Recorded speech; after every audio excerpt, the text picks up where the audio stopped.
ધ્રાંગધ્રા તાલુકાના સોરડી ગામમાં પોલીસે જુગારની પ્રવૃત્તિ સામે મોટી કાર્યવાહી કરી છે। સોરડી ગામમાં એસબીઆઈ બેંક પાસે જાહેરમાં જુગાર રમતા 4 શખ્સોને પોલીસે ઝડપી પાડ્યા હતા। પોલીસે સ્થળ પરથી રોકડ 10,880 રૂપિયા તેમજ ગંજીપાનાના પત્તા સહિત કુલ 10,880 રૂપિયાનો મુદ્દામાલ કબજે કર્યો છે। પોલીસને પેટ્રોલિંગ દરમિયાન મળેલી બાતમીના આધારે આ કાર્યવાહી કરવામાં આવી હતી। જુગાર રમતા 4 આરોપીઓ વિરુદ્ધ ધ્રાંગધ્રા તાલુકા પોલીસ સ્ટેશનમાં જુગારધારા કલમ 12 મુજબ ગુનો નોંધવાની કાર્યવાહી હાથ ધરવામાં આવી છે। પોલીસના જણાવ્યા મુજબ જિલ્લામાં કાયદો અને વ્યવસ્થા જળવાઈ રહે તેમજ દારૂ અને જુગાર જેવી બદીઓને સંપૂર્ણપણે દૂર કરવા માટે ખાસ એક્શન પ્લાન બનાવી સતત કાર્યવાહી કરવામાં આવી રહી છે।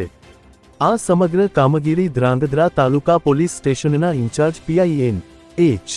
ચુડાસમા અને પોલીસ સ્ટાફ દ્વારા કરવામાં આવી હતી।